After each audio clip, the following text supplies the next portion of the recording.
사람들은 그녀를 꽃바보라 불렀습니다. 한양 북촌 명문 사대부가 정가의 외동딸 정연이 22살이 되도록 콘담 하나 없이 대문 밖을 어슬렁거리며 나비를 쫓아다니는 처자였지요. 어느 날은 비단옷을 거꾸로 입고 저작거리를 활보했습니다. 아씨, 옷이 뒤집혔어요. 하인이 황급히 말렸지만 연희는 희죽희죽 웃으며 말했어요. 뒤집으면 앞이고 앞이면 뒤지. 해. 아이고, 저 아씨 참. 또 어느 날은 빗자루를 들고 마당을 쓸다가 하늘만 올려다봤습니다. 아씨, 뭘 보시는 거예요? 구름이 말을 걸어. 저기 저 구름이 내일 비 온다고 그래. 하인들은 혀를 찼지만 정말로 다음날 비가 왔어요. 사람들은 수군거렸습니다. 정판서 댁따님이 총명하다더니 너무 총명해서 미친 게 아닐까. 에이, 미친 게 아니라 원래 저러셨어. 어릴 때부터. 하지만 아무도 몰랐습니다. 연희의 방 안 비밀 서랍에는 당대 최고의 정세 분석 글과 가문의 비단 장부가 빼곡히 정리되어 있다는 것을요. 구독과 좋아요로 응원해주세요. 지금 계신 곳을 댓글로 알려주시면 행운의 기운을 보내드립니다. 연희가 7살 되던 해였어요.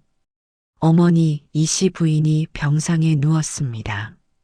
오래 앓던 폐병이 깊어진 거였지요. 연희야, 이리 오너라. 어린 연희가 어머니 곁에 무릎을 꿇었어요. 이씨 부인은 딸의 손을 꼭 잡았습니다. 너는 너무 똑똑하구나. 6살에 천자문을 떼고 7살에 사서삼경을 논하니. 어머니, 저 잘못했어요? 아니다. 잘못이 아니야. 하지만 이씨 부인의 눈에서 눈물이 흘렀어요. 이 세상은 여자가 똑똑하면 화를 입느니라. 권세가들이 눈독을 들이고 간신배들이 달라붙어 이용하려 들지. 어린 연희는 이해하지 못했습니다. 어머니, 무슨 말씀이세요? 연희야, 잘 들어라. 어미가 죽거든. 이씨 부인이 딸의 귀에 대고 속삭였습니다. 바보가 되어라. 혼이 날 때까지만이라도. 네, 바보처럼 굴어라. 그래야 내가 안전하다. 가문도 안전하고. 이씨 부인은 그날 밤 세상을 떠났습니다. 연희는 어머니의 유언을 지켰어요. 다음 날부터 해에 웃기 시작했습니다. 하지만 연희는 바보가 아니었어요. 밤마다 아버지의 서재에 몰래 들어가 장부를 읽었습니다. 정가는 조선 최대의 비단 유통권을 가진 집안이었거든요. 명주, 공단, 사라. 모든 비단이 정가의 손을 거쳤습니다. 연희는 숫자에 밝았어요. 장부를 한번 보면 어디서 얼마가 빠져나갔는지 단번에 알아챘습니다. 어느 날 밤 연희는 이상한 것을 발견했어요. 윤판서 댁에 비단 10필을 보냈는데 돈은 5필값만 들어왔네. 연희는 작은 수첩에 적었습니다. 윤판서, 조심할 것. 연희가 20살이 되던 해였어요. 어느 날 윤판서가 정가를 찾아왔습니다. 대청마루에서 정판서와 차를 마시며 말했지요. 정판서, 우리 집안과 인연을 맺는 게 어떠신지요? 인연이라니요? 제 아들 윤석호와 영애의 혼단 말이요. 정판서의 얼굴이 굳었어요. 윤석호는 한양에서 소문난 남봉꾼이었습니다. 기생집을 드나들고 술에 취해 행패를 부리기 일쑤였지요. 윤판서, 그것은 거절하시렵니까? 윤판서의 눈빛이 차갑게 변했어요. 정판서, 요새 조정에서 정가의 비단 독점권을 문제 삼는다는 소문 들으셨소? 무슨 말씀이십니까? 제가 조정에 있지 않소. 제가 한마디만 하면 그 소문이 어떻게 될지. 윤판서는 찻잔을 내려놓으며 비웃었습니다. 혼담을 받아들이시면 제가 그 소문을 잠재워 드리겠소. 거절하시면 협박이었습니다. 정판서는 고개를 떨구었어요.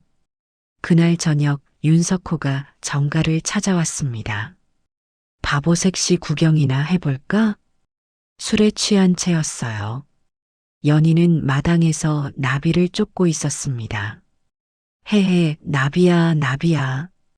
윤석호가 다가와 연희를 위아래로 훑어봤어요. 얼굴은 곱네. 바보만 아니면 상품인데. 연희는 헤헤 웃으며 고개를 갸웃거렸습니다.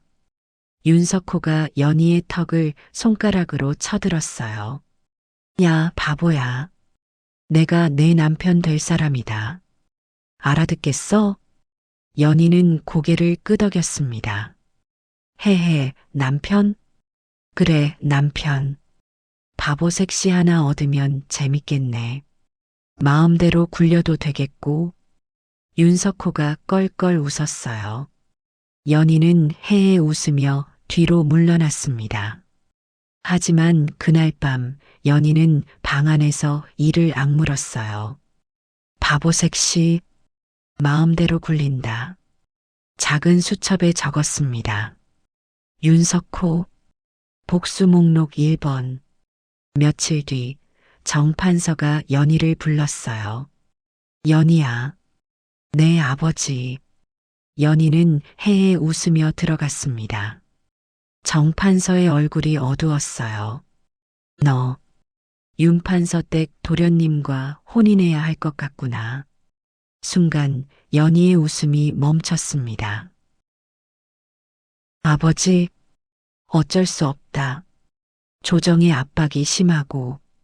연희는 천천히 고개를 저었어요. 아버지, 저는 싫어요. 윤석호는 내가 뭘 안다고. 정판서가 소리쳤습니다. 바보 주제에 혼담을 거부해? 내가 무슨 자격으로. 순간 연희는 정신이 번쩍 들었어요. 실수했습니다. 바보였다면 이렇게 명확하게 거부하지 않았을 거예요. 연희는 황급히 헤헤 웃었습니다. 헤헤, 아버지 무서워. 윤석호? 좋아요. 헤헤. 하지만 정판서는 이미 화가 났어요.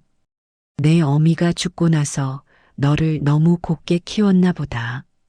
정판서는 회초리를 들었습니다. 손 내밀어. 아버지. 팡. 회초리가 연희의 손바닥을 내리쳤어요. 으윽. 연희는 비명을 참았습니다. 바보였다면 울었을 거예요. 하지만 지금 울면 의심받을 것 같았습니다. 팡, 팡. 3번을 더 맞았어요. 손바닥이 빨갛게 부어올랐습니다. 혼담은 받아들이는 거다. 알았지? 네, 아버지. 연희는 방으로 돌아와 부은 손바닥을 찬물에 담갔어요. 눈물이 주르륵 흘러내렸습니다. 어머니, 제가 바보 노릇을 잘못했나 봐요. 혼담이 오간 뒤였어요. 윤석호가 또 찾아왔습니다. 이번에는 친구들과 함께였어요. 야, 석호야. 내 색시가 저기 있네. 친구들이 손가락질하며 웃었습니다. 연희는 마당에서 빗자루를 들고 하늘만 쳐다보고 있었어요. 저게 뭐 하는 거야? 구름 보는 거래. 하하. 윤석호가 다가왔습니다. 야, 바보야. 연희가 돌아봤어요. 헤헤, 도련님? 혼수 장만은 많이 하냐? 혼수요? 헤헤, 모르겠어요. 윤석호가 연희의 어깨를 툭툭 쳤어요. 야, 비단은 많이 싸와야 한다. 내 집이 비단 장사 하잖아. 최소 100필은 가져와야 해. 100필이요? 그래, 100필. 그리고 금부치도 많이 가져와. 내가 바보라도 값어치는 해야지. 친구들이 낄낄거렸어요. 석호야, 바보 색시한테 너무 많이 요구하는 거 아니야? 괜찮아. 어차피 바보니까 시집 와서 마음대로 해도 대꾸도 못할 거야. 연희는 헤헤 웃으며 고개를 끄덕였습니다. 하지만 그날 밤 연희는 작은 수첩에 적었어요. 비단 100필, 금붙이, 시집가서 마음대로 해도 대꾸 못한다. 윤석호, 복수 목록 2번. 혼례를 한 달 앞둔 어느 밤이었어요. 연희는 평소처럼 아버지 서재에 몰래 들어갔습니다. 장부를 확인하려고요. 그런데 이상한 소리가 들렸어요. 서재 옆 작은 방에서 사람들이 대화하는 소리였습니다. 연희는 귀를 기울였어요. 윤판서, 계획이 어떻게 되어가오?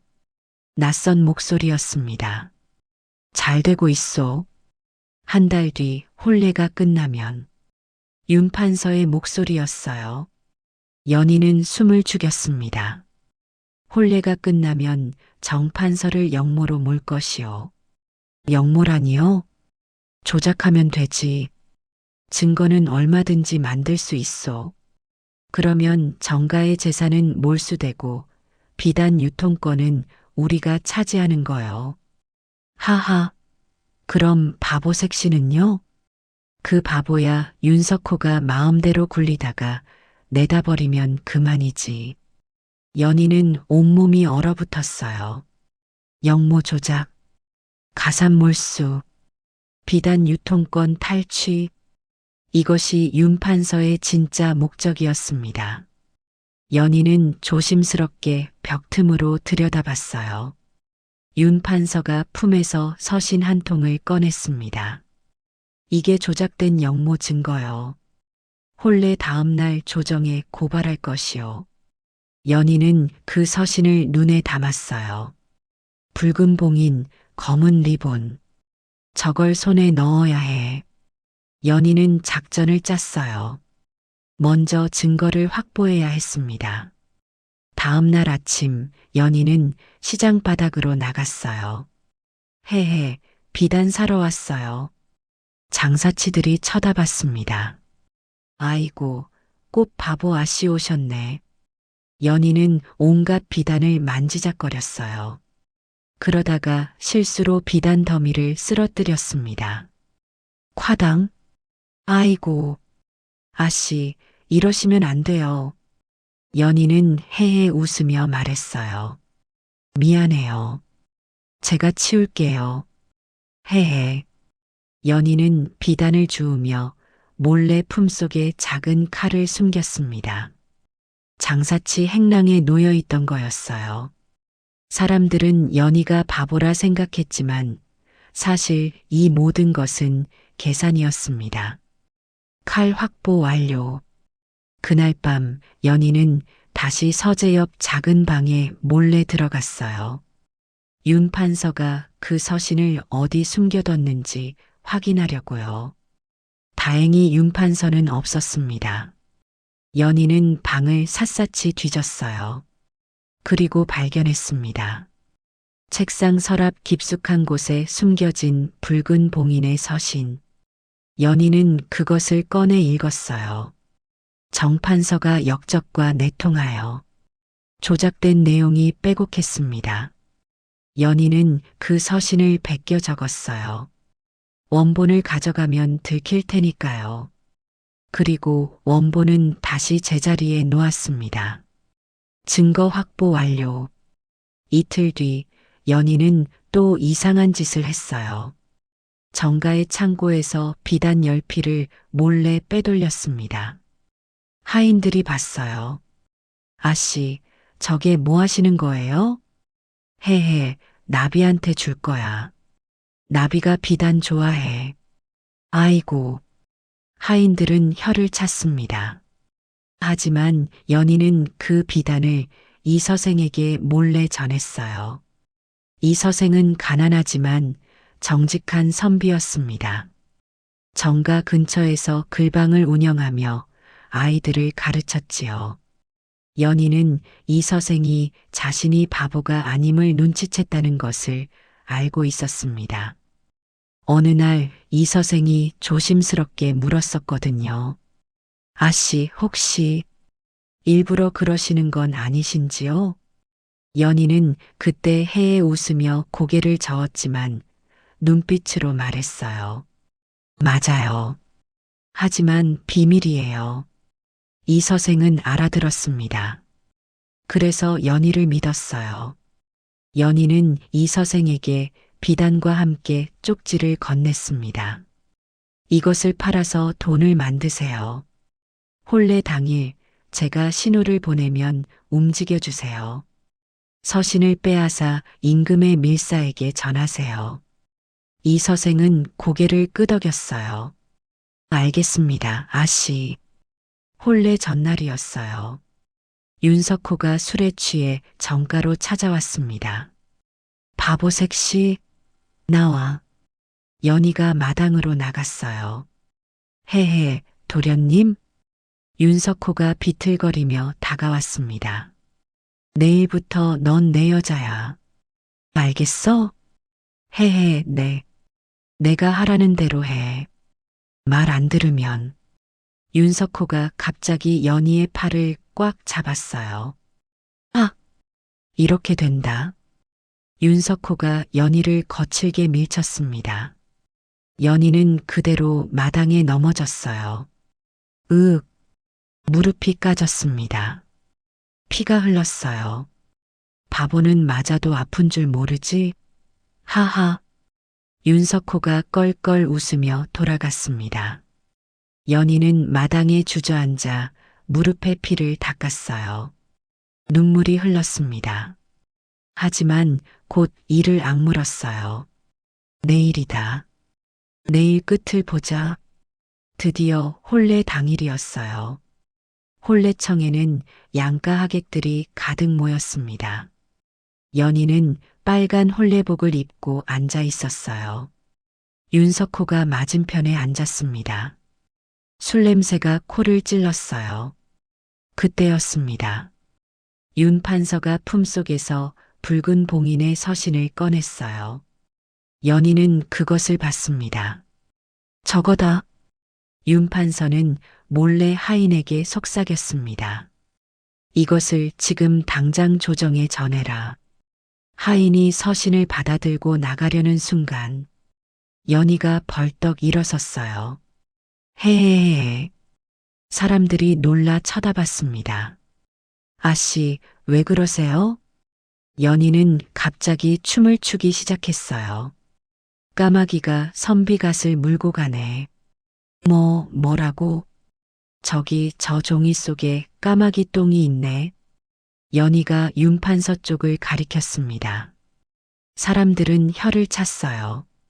아이고, 바보 아씨가 또. 혼례 당일에 저러시면 어떡해. 하지만 이 서생은 연희의 신호를 알아챘습니다.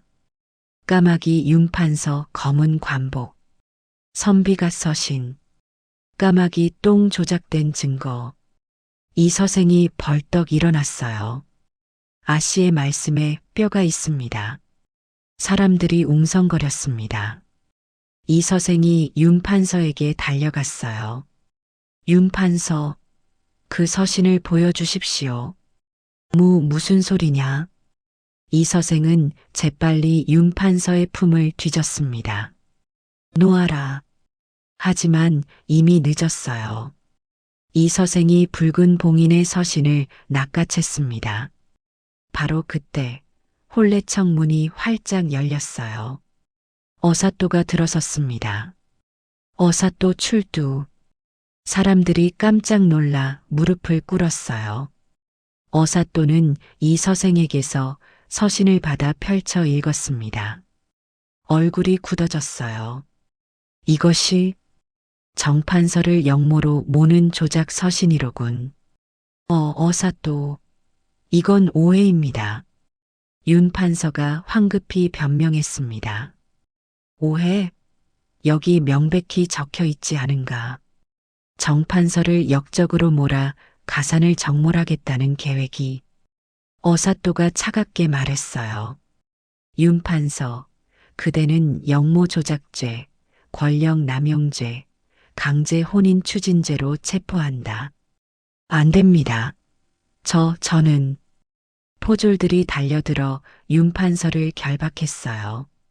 윤석호도 함께 체포하라. 예. 윤석호도 포졸들에게 끌려갔습니다. 아버지. 혼례청 밖으로 끌려가는 윤판서와 윤석호. 마을 사람들이 길가에 모여 있었어요. 저놈들이 정가를 망하게 하려 했다며, 바보 아씨를 이용하려 했다며, 한 안악이 돌을 주었습니다. 탁! 돌이 윤석호의 어깨를 맞췄어요. 아! 바보 색시라고 무시하더니 마음대로 굴린다고 했다며. 탁! 탁! 탁! 돌들이 빗발쳤습니다. 윤판서도 맞았어요. 탁! 탁! 권세 믿고 남의 집 재산 탐내는 놈. 페류나. 윤판서와 윤석호는 머리를 감싸고 비틀거렸습니다. 어사또가 말했어요. 윤판서, 그대는 귀양 보낸다. 윤석호, 그대는 곤장 50대를 맞고 평생 벼슬길을 막는다. 안 됩니다. 제발. 하지만 소용없었어요. 혼례청으로 돌아왔어요. 사람들이 연희를 빙 둘러쌌습니다. 정판서가 떨리는 목소리로 물었어요. 연희야, 내가 대체. 연희는 천천히 고개를 들었습니다. 그리고 바보의 가면을 벗었어요. 아버지. 목소리가 달랐습니다. 헤헤 웃지 않았어요. 또렷하고 차분한 목소리였습니다. 불효를 용서하십시오. 연희가 정판서 앞에 무릎을 꿇었어요. 10년간 바보 행세를 했습니다. 어머니의 유언 때문이었습니다. 정판서의 눈이 커졌어요. 어머니의 유언? 네. 어머니께서 돌아가시기 전 말씀하셨어요. 너무 똑똑하면 화를 입으니 바보가 되어라라고. 연희의 눈에서 눈물이 흘렀어요. 저는 그 말씀을 지켰습니다. 10년 동안 해에 웃으며 살았어요. 나비를 쫓고 하늘만 보고 바보처럼 굴었습니다. 연희야. 하지만 저는 바보가 아니었어요. 연희의 목소리가 커졌습니다. 매일 밤 장부를 확인했어요. 윤판서가 우리 가문을 노리는 것을 알았어요. 비단을 빼돌려 이 선생님께 맡긴 것도, 시장에서 소동을 일으킨 것도 모두 계획이었어요. 사람들이 숨을 죽였어요. 윤석호가 저를 때렸을 때 참았어요.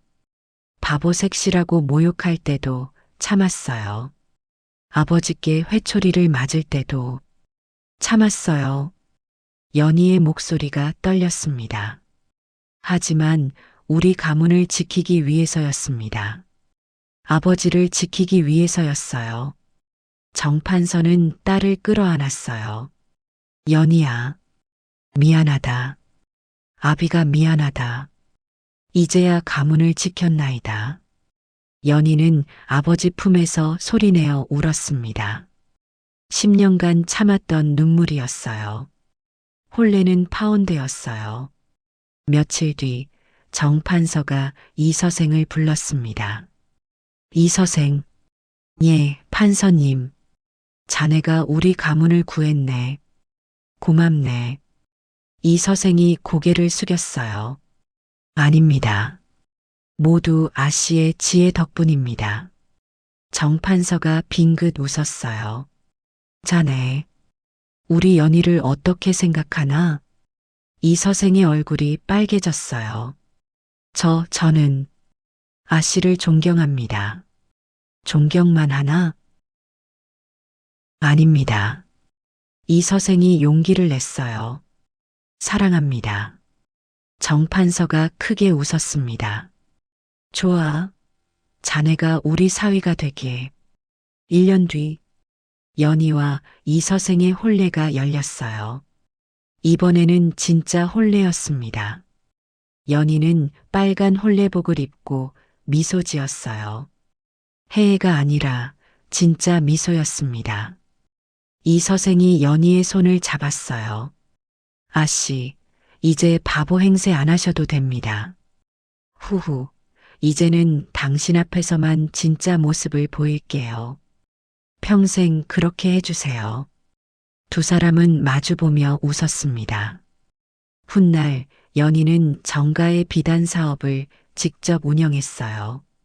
바보아 씨가 아니라 지혜로운 여상인으로 이름을 날렸습니다. 사람들은 말했어요. 10년간 바보 행세를 하며 가문을 지킨 여인이라니. 진짜 지혜로운 사람은 바보처럼 보일 줄 아는 사람이구나. 어느 날 연희는 어린 딸에게 물었어요. 얘야, 엄마가 옛날에 바보 행세를 했다는 거 아니? 딸이 고개를 끄덕였습니다. 왜 그러셨어요, 엄마? 연희가 딸의 머리를 쓸어주며 말했어요. 때로는 진짜 모습을 숨기는 것이 가장 똑똑한 방법이란다. 하지만 꼭 기억해라. 진짜 중요한 순간에는 진짜 모습을 보여줘야 한다는 것을. 딸이 물었어요. 그게 언제예요? 연희가 미소 지었습니다. 사랑하는 사람을 지켜야 할 때란다. 세상은 말합니다. 똑똑한 사람이 이긴다고. 하지만 진짜 이기는 사람은 바보처럼 보여도 끝까지 지혜를 잃지 않는 사람입니다.